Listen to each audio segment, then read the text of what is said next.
The Legend of Zelda Breath of the Wild is without a doubt one of the most popular games ever published for the Nintendo Switch, and if you're anything like me, you're probably revisiting it to be ready for the next Zelda game, Tears of the Kingdom. With the sequel on the way, many fans are rediscovering Breath of the Wild, but many are still puzzled by several unanswered questions regarding this game. For those who are just beginning Link's adventure, or for seasoned gamers who are still inquisitive about the land of Hyrule, here are 5 obscure Breath of the Wild secrets and mysteries that have yet to be answered.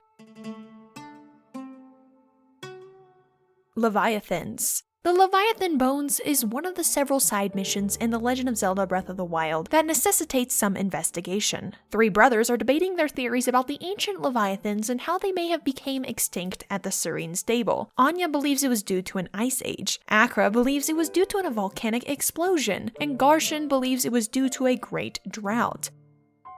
Breath of the Wild players will encounter enormous whale remains, each with slight distinctions, at each of the bone's secret sites. Although the 3 quest-related skeletons are the only ones with skulls attached, these skulls and the investigators who want pictures of them have included gigantic whale-like animals, and the most popular theory among Breath of the Wild fans is that the Leviathan bones are supposed to be representing 3 of these past game characters. The Elden's Great Skeleton's broad skull plate and hand-like arms, in particular, resemble Levias, a soaring, whale-like creature featured in Skyward Sword. However, the Gerudo Great Skeleton has little bones that jut up into the air behind its shoulder blades, implying that it might be similar to Link's Awakening winged fish. And lastly, the Hebra Great Skeleton looks like a regular whale, which many speculate may be the Ocean King from Phantom Hourglass.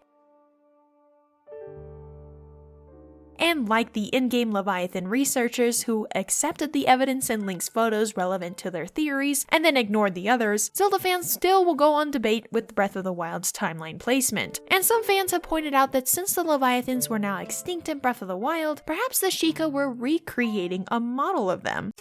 No, seriously, Hateno Lab has a strange-looking creature hung on the ceiling by their bookshelves, so perhaps this little creature resembled within the lab might have been a prototype of a divine beast, looking like a Leviathan who lurked in Hyrule and its sky.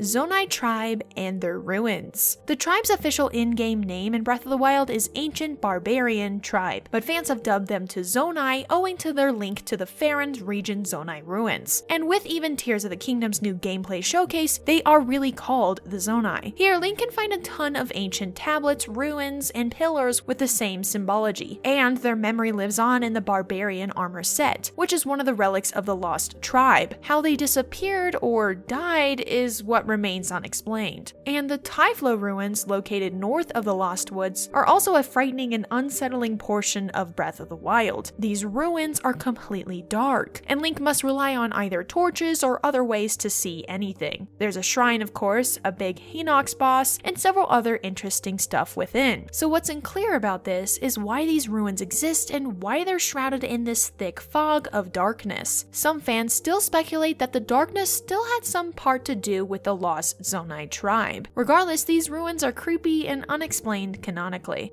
There's also the other strange issue. The Typhlo ruins and some of the labyrinths are Sheikah trials for the hero. We still don't know why the Sheikah are conducting these tests within Zonai ruins. Some assumed that the ancient Sheikah know exactly what happened to the Zonai, or that they once collaborated with them against Calamity Ganon. Did the Sheikah just discover their ruins and use it for their tech, or was there possibly something else that the Zonai and the Sheikah know? Well, it's quite exciting because the tribe will be explained and possibly answered within Tears of the Kingdom.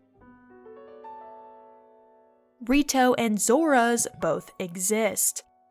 The Legend of Zelda series' enormous landscapes and mythology contain 2 distinct species, the Zora and the Rito. These humanoid-looking species are rarely observed together and appear to have little similarity at first glance. The 2 races couldn't be more different, with the Zora spending their days in Hyrule's waters and lakes, and the Rito referring to higher heights. Nevertheless, the cataclysmic occurrence caused the Zora to develop into the Rito, making the Rito and the Zora race a direct descendant. The Rito originally appeared in Wind Waker. There, a race lived on Dragon Roost Island. Their island, like many others, is actually the peak of Hyrule's mountains. In Wind Waker, Hyrule was completely submerged under a massive ocean during the event called the Great Flood. This is all well and good, but in Breath of the Wild, both races exist. Perhaps there's an explanation here. The Rito, on the other hand, has undergone a thorough rework and redesign within Breath of the Wild. The Rito have seemed to evolve into anthropomorphic birds, almost descending from like Loftwings back in Skyward Sword. And depending on the chronology, it's conceivable that the Rito have evolved to the point where they have distinct similarities with the Zora. And alternatively, the one that makes the most sense is that the Rito and the Zora in Breath of the Wild may be completely separate, with no relationship between the races at all. But for now, it doesn't seem to make any sense. Some fans say this is just because it's been 10,000 years, and although the Zora and Rito are linked in one game like Wind Waker, this does not imply the same if they are in another. Until Breath of the Wild reveals additional information, the Rito will be regarded as descendants of the Zora race.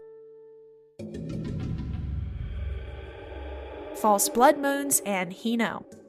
A crimson moon is already a terrifying occasion in Breath of the Wild. This occurrence is said to occur when Ganon's strength reaches to its apex, and its in-game impact is to revive all killed opponents. While the sequence is creepy and the phenomena itself is disturbing, everyone is pretty aware that blood moons respawn defeated opponents and occur on a timer. Yet there appears to be considerable ambiguity about the precise circumstances for ordinary blood moons, and much more so with the emergency or what we know as panic blood moons. Nevertheless, after playing Breath of the Wild for a while, some players found out that not all blood moons are caused by time. While others have attempted to compute the explanation behind a random blood moon event, the most accurate response comes from a Reddit user clarifying the time system, blood moons, and the Lord of the Mountain spawns. Blood moons are also used to reset internal state, where some subsystems are running out of memory or become unresponsive. Such blood moons do not follow the regular schedule and are commonly referred to as panic blood moons. A common misconception is that blood moons help replenish system memory by resetting enemy kill flags. This is, however, total nonsense. Because enemy kill flags are just game data flags, and all game data flags are loaded to boot up, panic blood moons occur when the game is running out of memory or when some tasks are taking too much time. Contrary to widespread theory, they are not used as a generic error handler or a fallback for unhandled events. Panic blood moons can only occur in specific cases. Part of the actor system and placement manager are reset when there is a panic moon, and it invokes a code called Demo 0110. It also revives foes and other respawnable items, much like the usual blood moon code. So the conclusion is that only Nintendo truly knows which of the 7 panic circumstances happen for the cause of these blood moons. Therefore, it does appear that there is somewhat a minor explanation for why random or panic blood moons ever occur. However, some fans claim that either this is just a bug or it's a false blood moon that speeds up due to Ganon's power, all because that moon never follows the time cycle in Breath of the Wild. But whether people believe this is because of gameplay mechanics or because it's ingrained within the Zelda mythology is a hotly debated issue. On top of that, Hino, who can be located in the Dueling Peak stable, appears to have a weird reaction to the blood moons, almost seeming to revere it. He'll rush about yelling about the blood moon, describing it as glorious and exclaiming, "Arise, monsters." So what the heck's the issue with this guy? Several fans have theorized that he may be infected with malice. He might have gotten his hands on it because malice is associated with the blood moon, etc. And perhaps malice did injure him, so he left it alone, only to grow infatuated with the blood moon and lose a few screws in his head in the process. Yet it's pretty common in Zelda games to have a random character that gives off an eerie and frightening vibe. Perhaps Hino is just simply that, a character behaving out of character. The 8th Heroine. Link can stumble across huge 7 statues of Gerudo soldiers in the Gerudo Desert region in Breath of the Wild. The 7 women are called the 7 heroines and are revered by the Gerudo people. Yet, if you look at the map of the region, you'll see an open place where something appears to be missing. During the quest, the 8th Heroine, Link can uncover an abandoned statue and sword high in the Gerudo Mountains. If, as many assumed, this is a missing statue from the set. So why is this out of the circle? Some fans believe it is due to Gerudo's misremembering the events of Ocarina of Time. The Heroine statues are all labeled 7 sages in Gerudo text, and their crests appear to be Gerudo stylizations of the sage medallion insignia also seen in Ocarina of Time. The assumption is that the Gerudo may have forgotten who the sages truly were and hence thought they were Gerudo. This corroborated by the mythology that the heroine saved the world, as well as everything else described. The 8th heroine, on the other hand, was never among the others and never carried a sword. Both the sword and the statue, as you can see, are cut from the stone exactly where they are, rather than being built like the rest. This is the 8th heroine leaving her sword in the stone and departing from the others. This may seem familiar because Link did do something similar in the conclusion of Ocarina of Time. He laid down the Master Sword and set off on a quest to find Navi.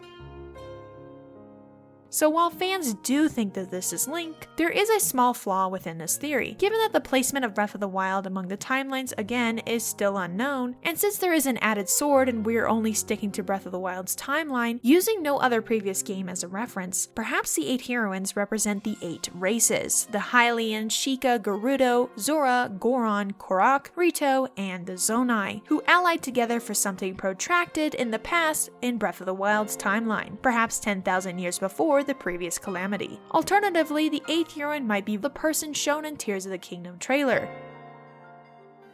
Again, this all remains unsolved, so my fingers are crossed that we see some answers in the next Zelda chapter.